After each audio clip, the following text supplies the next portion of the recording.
ជំរាបសួរលោកគ្រូនិងសិស្សមិត្តរួមទាំងអស់គ្នាថ្ងៃនេះខ្ញុំបាននិយាយអំពី project portfolio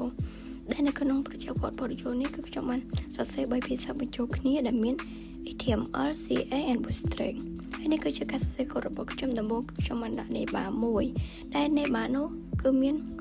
ដែលនៅក្នុង neighbor នោះគឺមាន5 menu នោះគឺមាន portfolio មាន home មាន about មាន project និង contact ហើយ5 menu នេះគឺយើងអាចចុចបានបន្តមកចូលដល់ចំណុច home នៅកន្លែងចំណុច home នេះគឺខ្ញុំបានដាក់ image មួយហើយនឹងខ្ញុំបានប្រើ H5 ដែល H5 នេះគឺប្រើសម្រាប់ឲ្យអក្សរ dot ហើយរឿងធំចំណុច H1 នេះគឺប្រើឲ្យអក្សរ dot ដូចគ្នាគ្រាន់តែវាធំជាង H5 ចំណុច P នេះគឺគ្រាន់តែប្រើសម្រាប់ដាក់អក្សរធម្មតាតែប៉ុណ្ណោះហើយនៅក្នុងនោះខ្ញុំក៏បានដាក់ប៊ូតុង2ដែលមានប៊ូតុង download CV និងប៊ូតុង project ចូលដល់ចំណុចបន្តគឺចូលដល់ចំណុច about នៅក្នុងចំណុច about នោះគឺខ្ញុំបានប្រើ session ហើយនៅក្នុង session នោះគឺខ្ញុំបានប្រើ deal និងបានប្រើ h2 បានប្រើ p ហើយនៅខ្ញុំក៏បានបន្ថែមប៊ូតុងមួយដែលប៊ូតុងនោះដែលប៊ូតុងបានថែមប៊ូតុងមួយគឺជាប៊ូតុង contact me ហើយនៅកន្លែងហើយបន្តមកគឺចូលដល់ចំណុច skill នៅកន្លែងចំណុច skill នេះគឺខ្ញុំបានប្រើប៊ូតុងទាំងអស់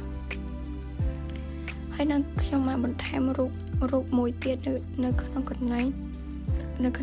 about me ចូលដល់ចំណុចបន្តគឺចូលដល់ចំណុច project កន្លែងចំណុច project នេះគឺខ្ញុំបានប្រើ dio class card dio class card ហ្នឹង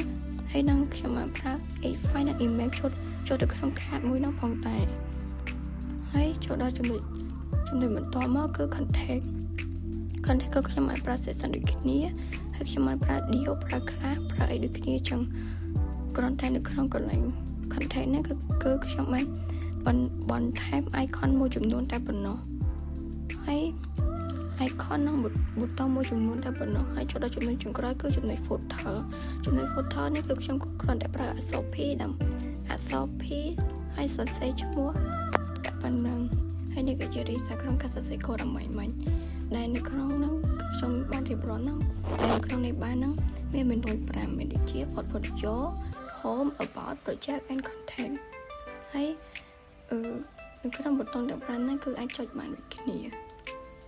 ចុច about project ចុច content ហើយកន្លែង portfolio ហ្នឹងក៏អាចចុចបានដូចគ្នាដែរហើយនៅក្នុងកន្លែង home ហ្នឹងគឺខ្ញុំបានដាក់ឈ្មោះហើយនឹងមានប៊ូតុង2គឺមានប៊ូតុង download CV និងប៊ូតុងមួយទៀតគឺប៊ូតុង project ហើយចូលមកដល់ about me កន្លែង about នេះ me នេះគឺខ្ញុំបាន detail អំពីខ្លួនឯងនិងចំណងចិត្តហើយបន្តមកគឺកន្លែង skill នេះគឺជា skill ដែលខ្ញុំមាន